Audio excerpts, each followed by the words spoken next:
Hai hai hai, welcome back to Panta podcast bareng Aksantara.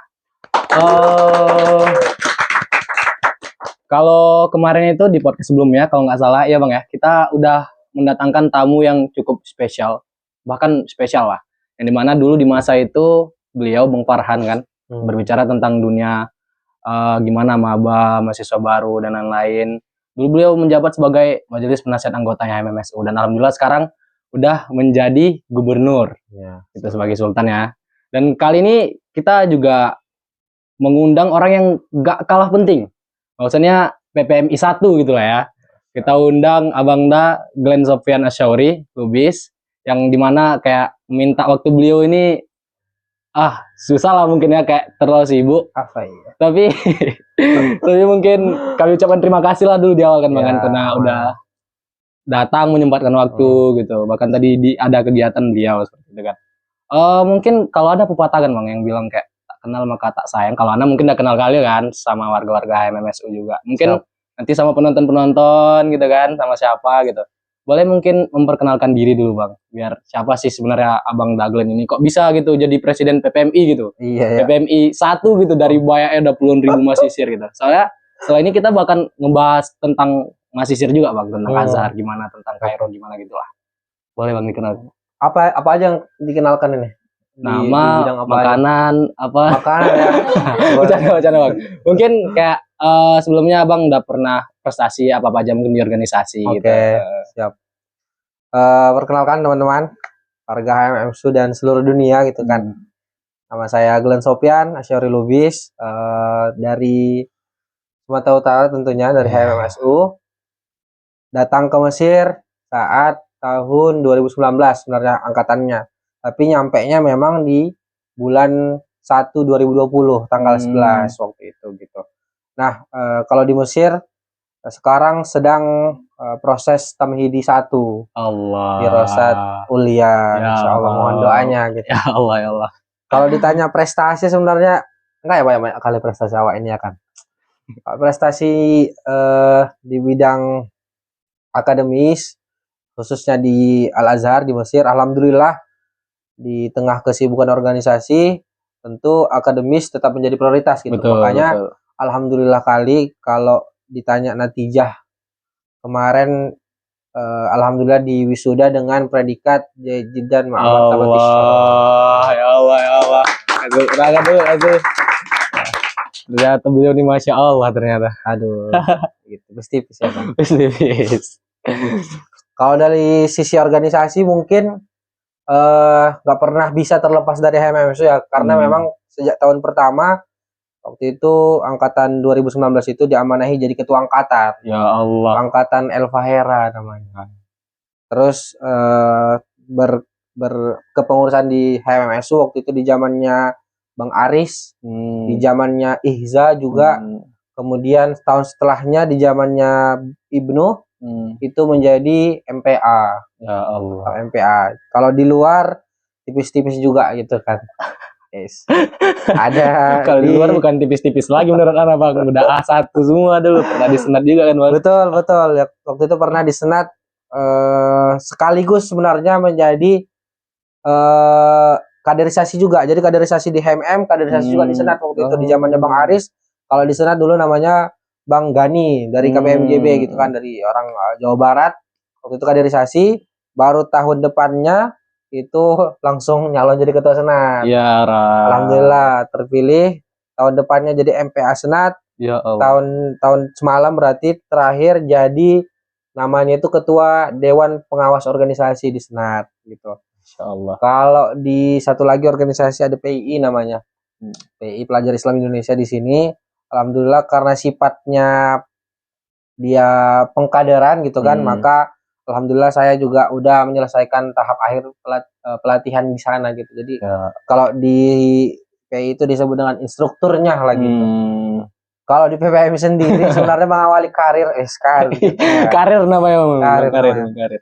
Dari fraksi komisi sebenarnya dulu. Jadi pas ketua Senat itu kita punya istilahnya kesempatan lah untuk mewakili Senat dulu kan di PPMI untuk jadi pengawasnya. Jadi fraksi komisi tahun depannya itu langsung jadi DPIM, Dewan Pimpinan, DPIM BPA, Badan Perwakilan Anggota di di dalam PPM itu kan ada 3 bagian Kreas Politika gitu. Ada DP, betul. ada MPA, ada BPA. Nah, kebetulan kemarin Qadarullah ditakdirkan menjadi ketua 1 DPA-nya juga. Gitu. Baru tahun setelahnya, tahun sekarang berarti bukan tahun skip 1 tahun sebenarnya dari BPA itu skip 1 tahun, baru sekarang alhamdulillah jadi Presiden BPM.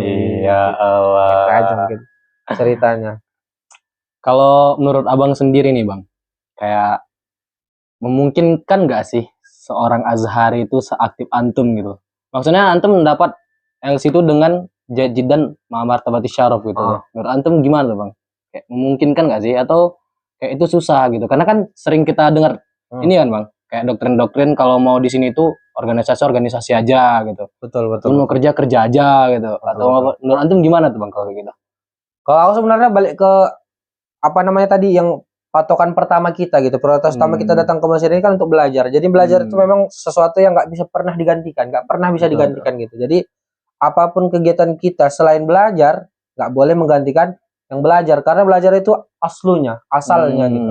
Jadi yang lain itu cuman hal-hal yang idofi sebenarnya, tambahan dari kegiatan belajar. Maka kalaupun jadi organisatoris atau aktivis atau jadi katakanlah punya usaha atau katakanlah mendalami satu hobi di Masisir, segala hal itu nggak boleh melangkahi prioritas kita ke dalam belajar, termasuk khususnya dalam organisasi. Memang fakta mengatakan bahwa banyak sekali, ini kita cerita banyaknya ya, banyak sekali orang-orang yang di organisasi itu cenderung lalai. Betul. Cenderung lalai sehingga kegiatan akademiknya itu boleh kita bilang terbengkalai lah gitu. Nah, tapi itu bukan gara-gara organisasinya. Itu adalah gara-gara orangnya dirinya. Berarti dia apa? Manajemen dirinya belum baik gitu. Betul, sementara sebenarnya di organisasi itu kita dilatih untuk memperbaiki manajemen diri gitu. Betul. Banyak sekali dibuktikan bahwa kita yang waktu itu di senat dan di keluargaan itu yang benar-benar serius ya, dalam artian di organisasinya bagus juga gitu, di organisasi bagus juga, itu banyak juga yang ternyata sama bagusnya di kuliah. Malah kami ini adalah orang-orang yang kalau ada mabar kami yang ngajar. Kalau ada mabar kami yang ngajar. Bahkan Anda juga termasuk salah satu tenaga pengajar di MCC. betul. Muslim Cendekia Center yang punya Bang Ferry gitu, dan teman-teman yang lain juga. Dan dibuktikan di angkatan Anda itu yang di wisuda awail, itu mereka rata-rata adalah orang yang aktif sekali di organisasi. Jadi ini membuktikan bahwa tidak ada kontradiktif antara organisasi dengan belajar. Betul. Gitu. Karena pelajaran itu apapun dia aslinya bang ya. Betul. Yang lain-lain itu idofinya. Betul. Itulah dia kan, tipis-tipis. Jadi teman-teman Pantah, kayak yang tadi Ana bilang kan, kita udah mengundang lah abang yang masya Allah ini kan, nomor 1 PPMI ya kan. Tadi udah dijelaskan juga sama beliau, maksudnya kayak prestasinya apa aja dari segi organisasi, baik itu ataupun dari segi akademi juga gitu. Jadi bang, kita ngobrol-ngobrol santai aja lah ya. Betul, santai. Ini belakang ya. Santai. Kita minum aduh. Kita mantap betul ini teh. Agak ini dikit bang lah ya. Hari ini mau berbicara tentang PPMI dan Mesir gitu bang. Gas. Tapi sebelum itu Ana mau naik sama antum dulu bang ya. Maksudnya kayak dulu kan kita nih semua kan pernah pasti sebelum ke Mesir, sebelum berangkat ke Mesir tuh kayak kita tuh mengekspektasikan sesuatu gitu tentang Mesir. Al-Azhar itu gimana, Mesir itu gimana. Kalau antum dulu gimana bang? Mengekspektasikan Mesir itu seperti apa gitu? Jadi aku selalu menyampaikan ini sebenarnya dalam forum-forum yang berkaitan temanya dengan ini gitu. Karena kalau bahasanya udkhulu Misra min abwabiha gitu. Jadi masuklah ke Mesir dari pintu-pintunya. Pintu-pintu mana? Nah, kalau pintu-pintunya aku kiaskan sebenarnya dengan inspirasi, dari mana datangnya inspirasi itu gitu. Kadang kalau dulu itu kita terinspirasi datang ke Al-Azhar, belajar ke Al-Azhar mungkin dari film. Tahu lah kan, Ada Cinta tuh. Tiba-tiba di belakang Azhar tiba-tiba langsung ke Alex, tiba-tiba langsung ke piramid. Luar biasa. Betul, Mungkin betul. ada yang dari film itu, ada yang dari buku-buku juga, baca-baca buku, cerita-cerita tentang Al-Azhar segala macam, baru dia terinspirasi, pengen lah gitu kan. Ada juga yang dari tokoh-tokoh, misalnya kita punya usaha-usaha di pondok gitu kan, punya usaha di pondok, sehingga pas mereka ngajar bagus, masya Allah, dan akhirnya mereka kasih tahu saya itu alumni Al-Azhar gitu. Jadi kita, awaddu an aku namis lahum gitu kan. Kan jadi saya pengen untuk menjadi seperti mereka, sehingga kita masuk ke Al-Azhar dari pintu-pintu itu, dan maksudnya dari inspirasi-inspirasi itu. Kalau sebenarnya sekarang itu makin banyak inspirasi kita. Apa contohnya? Banyak seleb-selebgram ini. Ya kan? Betul. Banyak selebgram ini yang apa namanya menunjukkan Mesir dari sudut pandang dia gitu, POV dia. Ya itu pun banyak yang baik, banyak juga yang perlu di apa namanya diperbaiki gitu. Dalam artian semoga lah yang teman-teman nanti jangan sampai masuk dari pintu yang kurang baik tadi gitu.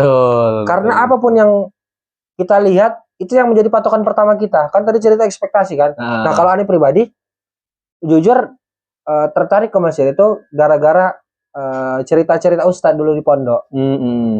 Jadi di pondok saya itu di Mawaridus Salam termasuk banyak lah orang-orang yang alumni Al-Azhar gitu.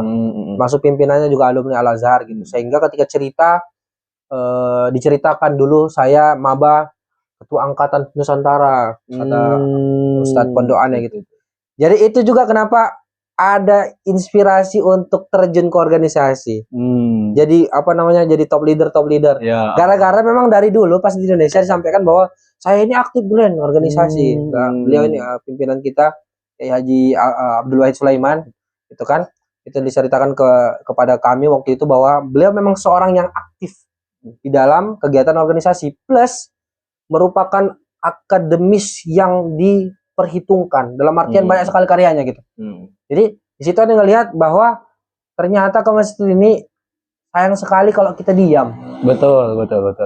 Nah, Anda udah menggambarkan bahwa di masjid itu akan banyak kegiatan, akan rame. Kalau antum tahu upaya kemerdekaan Indonesia itu diupayakan oleh mahasiswa. Betul. Ada film namanya The Moon Rise in Egypt. Itu bisa dilihat filmnya. Kiai Haji Agus Salim dan kawan-kawan itu ke Mesir memperjuangkan apa? Memperjuangkan status kemerdekaan Indonesia agar diakui Mesir dan lain-lain gitu. Akhirnya diakui. Nah, artinya Anda ngelihat banyak hal lah tentang Mesir yang akhirnya menjadi ekspektasi waktu itu. Itu untuk dinamikanya. Kalau keadaan masyhad itu apa istilahnya? Bayangan tentang bagaimana gambaran Mesir. Dulu itu yang kita tahu tentang Mesir kan piramid. Betul. Piramid, terus Firaun lah Bang ya. Firaun lah, sejarah-sejarah bagus. Nah, pas nyampe Mesir tanggal 12 Januari itu ya kan. Ke bandara masih mantap. Betul. Lewat dikit pintu gerbang tuh. Udah pembangunan, udah tanah di mana-mana. Waktu itu sampaikan, lupa juga siapa, kalau nggak salah dulu Bang Lutfi KRH itu yang nyambut kami di mobil, diceritakan ya Mesir memang lagi dalam tahap apa namanya pembangunan infrastruktur katanya. Nyampe dari sana ke Asyir dulu nggak kayak gini kawan-kawan. Asyir itu dulu bahkan satu Madinat Nasr nggak kayak gini bentuknya, nggak ada kubur-kubur itu gitu. Jadi kami memang nyampe di tengah keadaan Mesir yang banyak sampahnya. Sampah di belakang KPMJB belakang itu dulu itu ada tempat sampah kumpulan. Jadi kami lewat dari sana Masjid As-Salam itu. Ya dari sana nampak lah. Kok sampah ini ya kan? Kok sampah ini? Nyampe di sini pun sekitar pagi atau ya pagi kayaknya, pagi-pagian gitu. Pagi nyampe lah kami di sini, waktu itu diturunkan di belakang. Mutarlah naik koper ke sini. Waktu itu juga musim dingin dan udah agak becek-becek. Jadi depan kita itu depan sekre itu agak kotor. Masuk lah kan, kayak gini rumahnya. Namanya kan tadi, ada kayaknya buruk-buruk. Pertama dilihat itu buruk-buruk lah ya kan. Masuk, ini rumah organisasi. Jadi kecil kali waktu itu. Warnanya ini warna biru dulu. Warna biru. Duduklah kami. Nah, waktu itu belum terasa dinginnya. Masih sombong. Belum terasa dinginnya. Habis itu dikasih lah kami makanan Mesir full, Tomia, zinjan, kedawa. Pula haga. Molto Bang? Hah? Molto belum ada. Maksudnya belum dikasih ke kami waktu itu. dikasih cuman sai sama itulah gorengan Mesir itu. Yang masuk cuma satu. Udah tetep kan, Pak? Apa dong? Bakmi. Ya. Yang lain pasti coba. Ih, separuh aja. Jadi tinggalkan. Atau mie lah. Boleh nggak dibeli lagi yang ini gitu. Dibeli lagi waktu itu memang. Dibeli lagi yang batotis kan tang biasa lah ya. Yeah. Itulah gambaran pertama, ekspektasi dan first impressionnya pas sampai ke Mesir. Gitu lah Bang ya. Jadi kalau misalkan udah datang nih Bang gitu. Jadi kan Abang tadi udah berekspektasi gitu. Dan seiring berjalannya waktu Abang udah hidup di sini gitu. Abang sesuai ekspektasi Abang nggak? Maksudnya kayak dari segi Abang tuh kesini mau ngapain, terus juga dari segi apapun itu lah. Sesuai nggak? Atau kayak Abang bisa ngasih persentase entah 50/50, 70/30 gitu. Iya. Kira-kira sesuai ekspektasi yang Abang bayangkan nggak gitu? Yang menarik adalah ada satu hal yang mungkin saat ini pemahaman tentang hal itu makin bertambah, yaitu kata-kata di mana Al-Qahirah dalam takharha Qaharatka gitu kan. Itu waktu itu disampaikan di kami ketika awal nyampe, kemudian ada kumpul di sini malam-malam, disampaikan seperti itu. Kalau nggak salah Bang Hadi yang nyampe. Bang Hadi yang nyampaikan seperti itu, sehingga waktu itu belum nampak gambaran apa maksudnya ini gitu kan. Kayak menaklukkan apa yang ditaklukkan gitu. Ternyata teman-teman, ada satu hal yang Anda sadarin bahwa di Mesir ini kita diberikan kebebasan. Diberikan kebebasan di mana kebebasan ini akan membesar seiring besar kecilnya kesadaran kita. Kalau kita tahu diri kita itu sebenarnya punya batasan, maksudnya punya batasan apa? Punya batasan waktu di sini. Di kuliah kita cuma 4 tahun, berapa tahun gitu kan.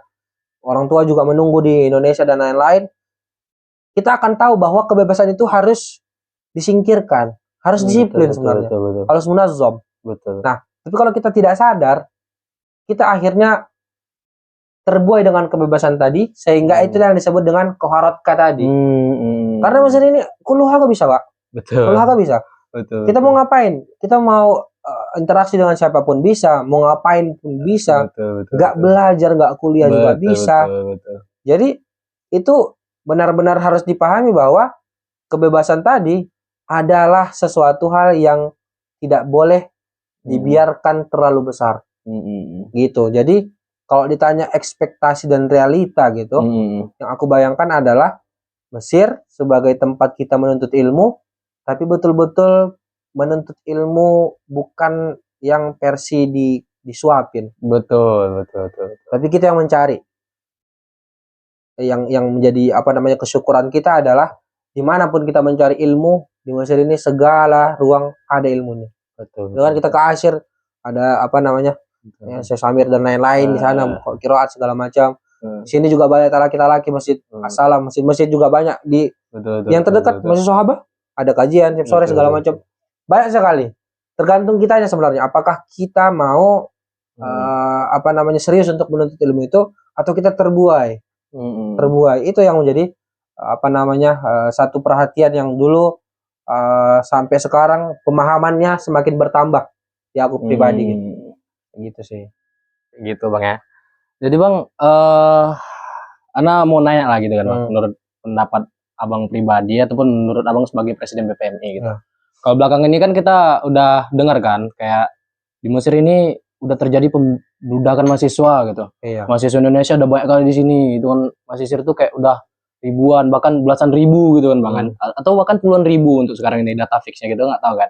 Jadi menurut Abang pribadi apakah pembudakan ini benar gitu nyata adanya? Tergantung maksudnya itu kayak dengan kalkulasi maksudnya seiring berjalannya zaman kayak ya itu seharusnya nggak apa-apa gitu. Ataupun menurut Abang pribadi itu ini masalah gitu. Kira-kira gimana Bang menurut Abang tentang pembudakan ini, isu-isu tentang pembudakan inilah gitu. Betul. Nah, tadi karena aku memang dari sejak awal datang ke Mesir memang terlibat di dalam dunia organisasi. Jadi aku merasakan betul gesekan dengan mahasiswa. Seiring bertambahnya jumlah, bertambah pula pikiran awak. Dalam artian dulu kalau anggotanya cuma 30, program kita aman aja. Betul. Tapi sekarang orangnya udah 100. Artinya kalau misalnya kita buat yang dulu muat 30, sekarang kita harus cari tempat yang misalnya harus muat 100. Kalau nggak muat gimana? Ya harus 2 hari. Jadi pasti ada perubahan dari adanya peningkatan jumlah itu pertama. Nah, apakah ini baik atau buruk? Nah, sebenarnya ini relatif. Kenapa aku bilang relatif? Karena pada faktanya itu dikembalikan kepada kemampuan kita untuk mengelola tadi. Bagaimana kita memfasilitasi jumlah yang banyak ini dan bisa tetap mengarahkannya kepada yang seharusnya. Apa sih yang seharusnya tadi? Yang seharusnya tadi ya adalah kembali ke Al-Azhar. Betul. Al-Auda ila Al-Azhar gitu. Maksudnya kembali ke dalam proses belajar di Al-Azhar, talaki, jami wa jami'ah gitu kan ya. Kemudian ya proses untuk meningkatkan kapasitas diri, kompetensi diri dan lain-lain. Dulu itu abang-abang kita, pendahulu-pendahulu kita banyak kali skillnya. Contoh yang paling fakta adalah yang sekarang mungkin udah hilang adalah skill kepenulisan. Dulu itu nggak jarang orang buat buku. Buku-bukunya apa? Buku-bukunya analisis kritis tentang badan bidang ilmu tertentu gitu. Sekarang kita kalau tadi jumlah itu berbanding lurus dengan kualitas, harusnya ya buku-buku kita semakin banyak. Betul. Faktanya nggak ada. Nah, bukan nggak ada, tapi menurun. Iya. Atau bahkan sama-sama yang dulu. Kalau sama-sama yang dulu berarti ya kurang bagus yang banyak ini gitu kan. Kalau jumlah sebenarnya jumlah kita itu sekarang karena ini akan datang sekitar 4.000-an juga mahasiswa. Maka jumlah kita itu udah sampai di angka 20 ribuan. Wah, 20 ribu. Waktu itu aku pas maba ke sini itu peningkatannya itu sampai kami masih di angka 12 ribuan waktu itu pas aku datang itu 12 ribuan. Karena angkatan sebelumnya itu sebenarnya mulai banyak itu di tahun 2017, 18, 19, 20. Aku tuh 1.500 kalau nggak salah. 1.500 atau 1.700. Ya. Sekarang itu kan membludak sekali gitu dan itu jadi perhatian besar kita gitu. Karena dengan banyaknya masa masisir gitu kan. Maka pola-pola interaksinya juga makin beragam. Betul. Pola-pola interaksi itu maksudnya apa? Kalau dulu tuh ya karena kita misalnya 100, ya udah kita kelilingnya di sini-sini aja. Tahu kita kenal orang-orangnya. Sekarang tuh kalau udah ribuan, orang tuh mainnya udah ke Zamalek, ke Kairo Jadidah. Dulu ada orang main ke situ, tapi nggak masif. Sekarang tuh jadi masif dan akhirnya mulai dibiasakan gitu. Syekh Zaid, tahu Syekh Zaid? Ada tempat namanya Syekh Zaid. Itu main ke sana, jauh sekali. Jadi dari segi pergerakannya aja udah panjang kali ke daerah-daerah lain gitu kan. Belum lagi masalah belajarnya. Betul. Coba aku tanya, dulu kita buat bimbel. Betul. Misalnya IMMSU dulu aku anggotanya cuman nggak sampai 100. 70-an mungkin. Artinya memang kalau sekiranya dulu itu kita jumlahnya hanya di bawah 100, kita bisa kenal orang-orangnya lebih dekat gitu kan. Tahu permasalahannya masing-masing sehingga kalau mau buat kegiatan pun kita akhirnya bisalah memaksimalkan apa yang ada. Nah, sekarang itu kalau jumlahnya lebih banyak akhirnya udah logika sekali kalau cara kita nge-treatnya juga akhirnya beda. Misalnya 200 orang nggak mungkin juga kita kenal. Misalnya dalam kapasitas Sultan lah, Gubernur HMMSU. Sulit rasanya mengenal 200 itu. Sulit gitu kan. Kemudian membuat programnya juga kalau misalnya di HMMSU mana muat. Betul. Akhirnya harus nyewa orang lain. Pasti ada dampaknya dari meningkatnya jumlah tadi. Kalau ditanya buruk atau enggak, untuk sekarang aku pribadi masih mengatakan tidak baik lagi. Tidak baik artinya perlu dievaluasi. Siapa yang mengevaluasi? Tentunya yang memberangkatkan, tapi mungkin itu tidak jadi bahasan kita ya kan. Betul. Beda lagi, bukan di sini podcast itu nanti Bang. Kita panggil nanti orang-orang gitu kan Bang. Mungkin Bang kayak tadi udah Bang singgung juga kan tentang kalau ibaratnya kita bilang mahasiswa ini degradasi kualitas lah gitu lah kan. Mungkin dari segi kuliah, apalagi kalau kita tengok sekarang persentase orang-orang yang kawan-kawan kita yang rosip-rosip itu udah banyak kali kan. Iya, Itu menurut Abang ada nggak kayak hubungannya tentang mahasiswa itu dia nggak bisa lulus ujian tuh gara-gara nggak kuliah kah dia, atau bahkan kalau kita lihat sekarang kayak bangku-bangku talaki sekarang tuh kayak kita lihat udah makin kosong gitu Bang. Ya. Itu kayak itu isu-isu yang beredar sekarang kan Bang di sekitar mahasiswa itu menurut Abang gimana? Oke. Sebenarnya di sini aku bawa referensi gitu ya. Ada dua sebenarnya. Nanti Ya, mungkin betul. tidak dibuka secara gamblang lama, tapi memperkenalkan aja. Heeh. Karena kalau kita pengen kenal pertama hubungan diplomasi antara Mesir sama Indonesia, ini ada karya Dr. Husam Syakir namanya Al-Mujaz Al-Latif fi Alaqati Indonesia bil Azhar Asy-Syarif gitu. Mana kamera? Oh, ke sini, Bang. Oh ya. Oh ya. Di sini dibahas apa? Dibahas tentang awal kali ada hubungan diplomatis antara siapa? Antara Indonesia dan Azhar. Azhar. Tadi cerita-cerita yang aku sampaikan kurang lebihnya adalah di sini. Bahkan masisir pertama Abdul Manan di Pemelenggono kalau nggak salah namanya, itu pendiri pesantren Tremas kalau nggak salah ya.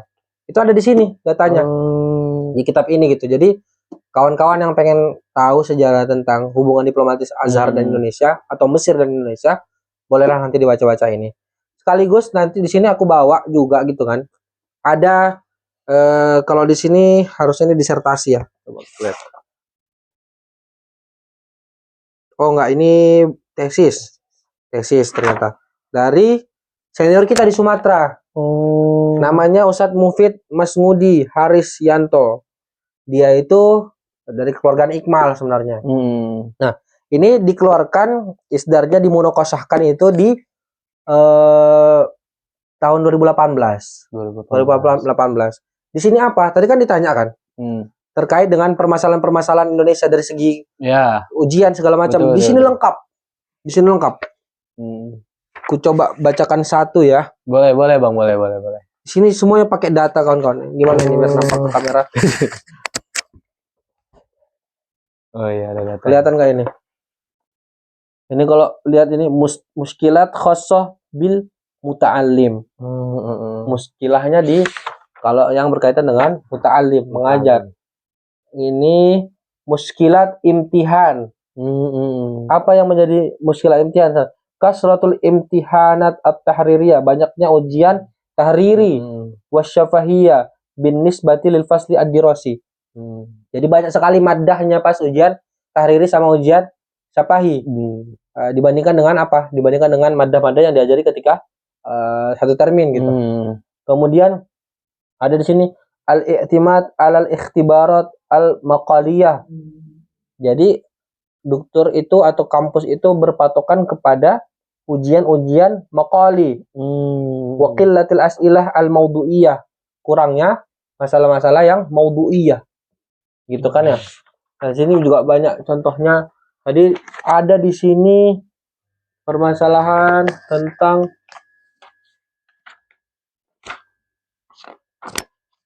nih muskilat khassa bil masadir al-ilmiyah, dari sumber-sumber ilmu. Tadi apa sumber ilmu itu? Kuliah, talaki, dan lain-lain. Apa? Contohnya di sini su'u tanzimi ba'di maktabat al-jami'ah wa su'ubah istikhdamiha. Jadi apa katanya sini? Sulit buruknya apa tanzim itu? Mengatur ya, pengaturan beberapa maktabah kampus katanya. Dan sulit sekali untuk memanfaatkannya katanya. Jadi dulu itu maktabah kampus pun jadi bahan riset gitu. Sulit sekali belajar di sana gitu. Di sini juga ada Nudratul Kutub wal Maraji al Maktubah bil Lughatil Indonesia. Kita jarang sekali menemukan maroji dalam bahasa Indonesia. Di sini dijadikan sumber. Di sini juga bil muskilat al istimaiyah hasba auzaniyah an-nasbiyah. Jadi banyak sekali di sini kawan-kawan kalau kita baca ya permasalahan-permasalahan yang diangkat. Ini juga masalah ekonomi juga dibahas. Jadi masisir itu apakah masalah ekonominya aman? Enggak, ternyata banyak yang susah. Di sini apa? Du'fu qimah al-minha ad-dirasiyah, rendahnya apa namanya? Jumlah beasiswa. Beasiswa itu berapa sekarang Bu? Kalau dakhili 1.500 gitu kan mungkin ya. Itu dianggap betul. Kurang nggak? Jadi bahan penelitian juga dulu. Jadi banyak kawan-kawan. Jadi apa namanya?